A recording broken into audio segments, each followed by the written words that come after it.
back to Lise Loves Paper and welcome everybody new.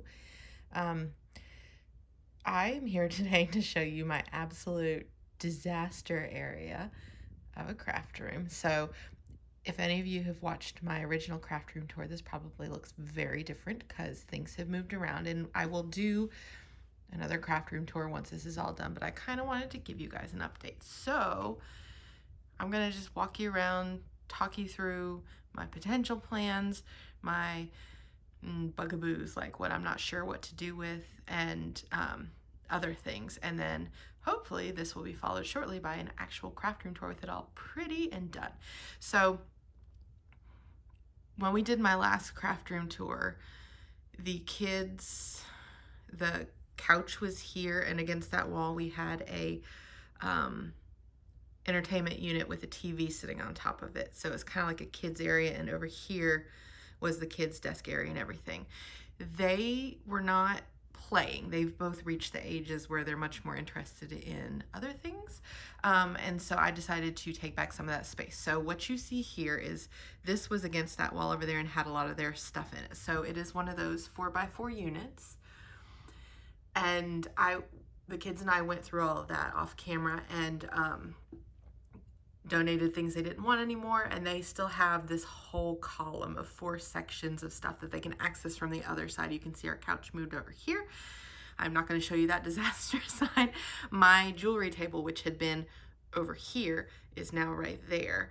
And one of the things that necessitated this whole change was I got this for Christmas, this new easel, which I'm super excited about, but I realized I really didn't have a space to do art. So I'm kind of rejiggering everything. I got myself some new space, and I want this side of my craft room to be my art space, so I can do art journaling and actual fine art and stuff like that. And I'm going to keep this side over here.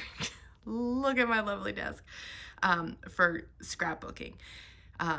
We'll talk about the desk in a minute, but first let's go back here.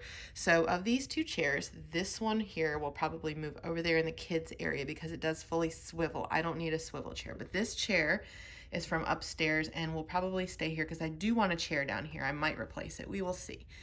But let's walk you slowly in. You can see I've been organizing. This is a whole bunch of craft supplies, and they're organized by type. So like watercolors are over here, papers here, acrylics are here, so that I can kind of get an idea of what I have and where I need to put it. This is a new thing that I bought. It's going to be my craft cart. It's on wheels so that I can have my paints and actual fine art stuff here. I got a new stool so I can sit or stand, and it works really well for my jewelry table as well. Let's pull you over here. So I'm going to have 12 spaces to work with, and as you can see right now, I'm just kind of shoving stuff over there. So I do have that, and it's probably going to be more of a storage space. Nothing much is changing here with my jewelry table, aside from maybe a good clean. I also got this. That's the We Are Memory Keepers project cart so that I could have somewhere for current projects. I have kept this cabinet exactly where it is, and it still has the same things in it. Trying not to make you sick. So the cool thing about my desk, this is probably new since the last craft tour too. This monitor used to be on this side of my desk. My husband moved it over there now, which I like. It really opened up this space a lot more. But it's nice because it's on a swivel, so I can sit on either side of my desk, and the kids can. And so I can turn that and utilize both sides of my desk. So my plan is, again, to keep that for scrapbooking over there. And this side will be my art space. So I can turn the TV, I can film over here if I need to, and so on and so forth. Nothing much is changing with the drawers aside from maybe moving some art journaling stuff, and some of my more fine art stuff is going to come over here. I'm working with some extra space over here because I got this new unit as well. I think this is one of the ones from Target, not from IKEA. So I could store more of my albums here, and they weren't taking up space over here. So I can use this for actual storage. But that's currently where we are. It is a gigantic, gigantic mess that I'm working through. So I might pop back in just a bit. I'm not gonna trip over everything, and hopefully have some updates for you and some projects, because I have things like this that I can work on. That's like inspiration that I want to put in those binders. I have a whole bunch of layouts that need to be put in the albums and put away. Scrapbook.com is still out of my dark gray album, so I'm not quite sure what to do there. That's causing issues. I'm going to be shuffling around the stuff that's in here because I think the puzzles will go on that storage thing. So I'll pop back in. Let's see how I go, and hopefully it looks better in just a minute.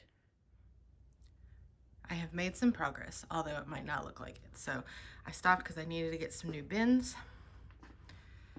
I cleaned out several of these little sections over here and put the stuff in the art piles over here, some of it. I have moved the puzzles here and in the thing below it, so they, if I don't make you sick, were in the cubby on these two cubbies here. So I've emptied those out. I have cleared off the corner of my desk here. And then I think I cleared this out from when you guys last saw it. Maybe, maybe not. But that's where I am. I'm sorry I'm not showing you as I'm doing it, but I am in the chaotic squirrel period of organizing, which for me is like, look around, what is easy, what does my brain want to do right now?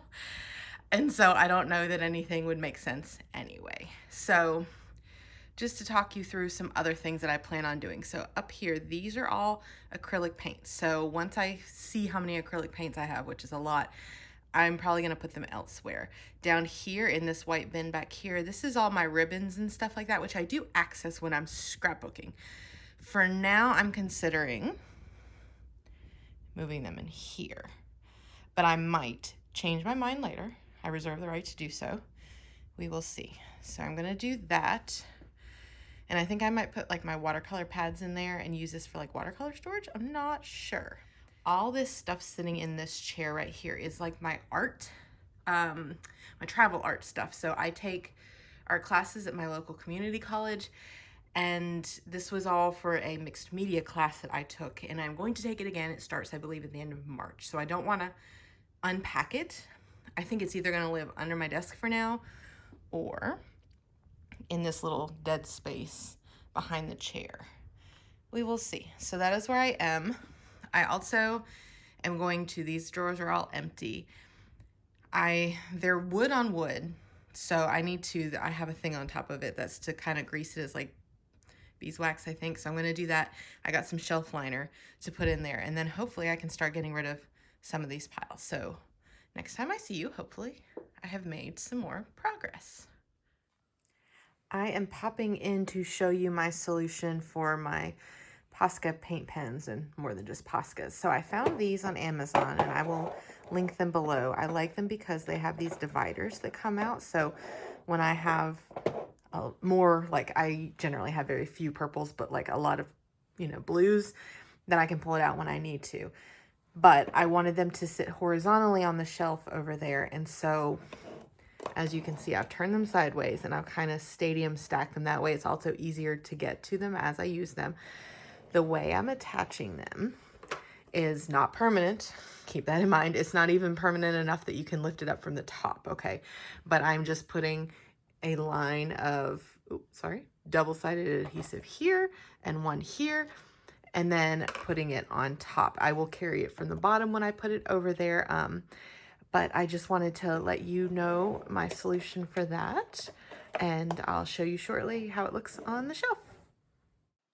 But first, I wanted to show you the organization of the paint pens. First, I will show you I already had some organized into cool and warm colors and neutrals, and the pens at the top are the new ones I got, like for Christmas and stuff, and in kits and whatnot. So here I am just sorting those into those three main categories very shortly. That one it was all in Japanese, I think, and so I couldn't quite tell what color it was meant to be. Now, these pens, the ones I just pulled out specifically, tell you they need to be stored horizontally. And while Posca will tell you it doesn't matter how you store them, I'm planning to store most of them horizontally in the hopes that they will keep working well. Now, these are really cool. I got for Christmas. I want to show you. They're jumbo. They are 15 millimeters wide. And I'm so excited to use those with art journaling and stuff. But now I was like, wait, this is going to be a pain because I won't know how big the sections for each color need to be. So now I need to further divide them out. And that's what I'm doing here. They're just temporary holding spots so that I know generally how many greens I have, how many blues. That's why I'm doing them kind of back and forth and back and forth, so they're just easy to grab and I can tell how big the categories of each color are. Um, so got those done. I decide, nope, I don't want to touch neutrals yet. They're a little overwhelming. So I go with the warm colors here. Now, riddle me this. You'll see my issue here as I'm going through these warm colors. I always have an issue with pinks and corals because to me, the logical, I keep them in rainbow order, red, orange, right? But then after orange, you want coral because it's an orange. It's like between orange and pink, but orange and pink don't go beside each other. But that's what I'm doing here. But then I'm left with yellow, and it's like, what do you do with yellow? By the way, that yellow one in the orange section, I swear the side of it says orange. According to Posca, it's orange. So that's where I put it. So now we're going to do the neutrals. And first, I just pulled out all the blacks and whites because those are my largest categories. I'm still on the hunt for the perfect white paint pen. I love my black Poscas, but I've had issues with the white ones getting kind of transparent and milky looking, like they're not opaque anymore. That's why I have so many in a package there for when they inevitably mess up. It doesn't matter how I store them or how often I use them or how much I shake them. So now here I'm doing the metals. Um, and I have gold, silvers, and then kind of like a bronzy color. And then I have that one lone gray that I just kind of laid across the blacks there. Um, but those are all of my paint pens. I'm a bit obsessed, sorry. Now it's time to put them on the shelf. There's no need for me really to talk much through this, so I will put on some music so you can enjoy the rainbow.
Okay, now I am reorganizing my ribbon into that basket I showed you earlier.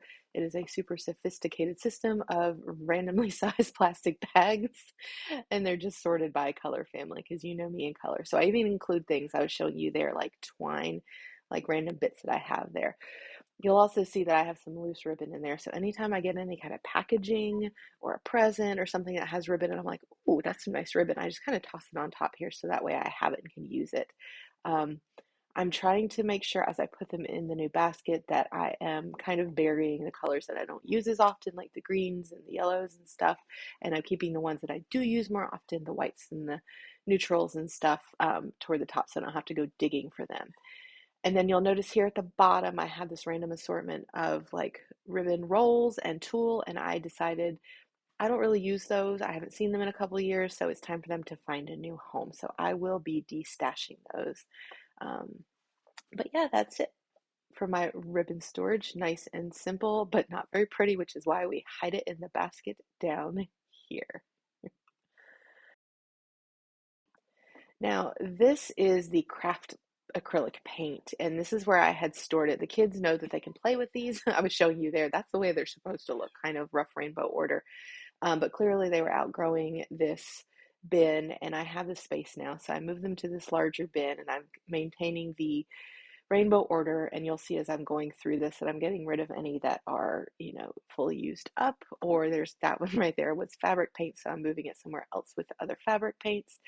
Um, but the kids know that they can come and grab this whenever, so I do like to maintain craft paint for them, and it will clearly not fill this whole bin, but I do buy it when it's on sale and stuff, so it does need to be flexible. So you'll see I have a solution for that in just a minute. I was having a bit of an issue here with my blues and teals, um, and putting them in there because some of them were so squished they didn't want to stand upright. But leaving the metallics toward the end, which is what you see here, I discovered some new paints that I apparently had and I did not remember. But here I was realizing, like, if I put this in, it's all going to fall over. So I need to do something. And my solution is this: to use that cardboard that you get behind scrapbook paper. I kind of cut it off. I did cut it wonky so it's bigger at the top so that it can expand and it'll hold them up. Now, this last little bit is me organizing layouts, and there's more information on this in another video of mine, which I'll link here. But basically, what I do is I sort them into which album they're going to go into by person first. So I have an album for my daughter, one for my son, one for the family, one for my husband and I. And that's what I'm doing here. And then my next step is to take a person's pile with their album and then resort them by date, because I do keep them in chronological order in the album. So again, if you're interested in this and you want to see a flip through, go check out that album organization video. But you'll get to see a little bit of a flip through of my son's album right here as I'm putting things in there. This is why I date everything, and you'll see me like looking for the dates and pointing to them as I'm going through, because sometimes I was very good at hiding them and they were not easy to find. So that's all there is for that, and I will just let you listen to a little bit of music before I show you the room at the end.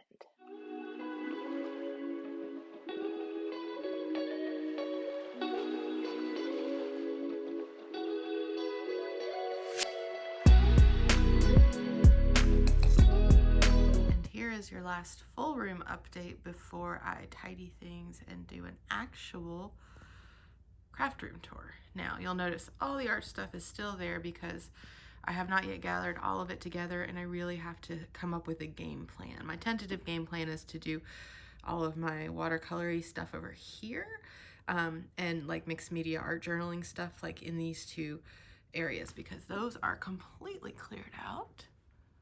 Well, almost completely, ignore that.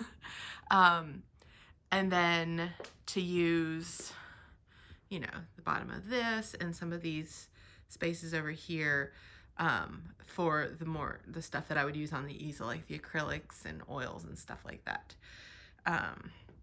But you will see that I've also tidied some more over here. I put away all the albums that were here in the layouts.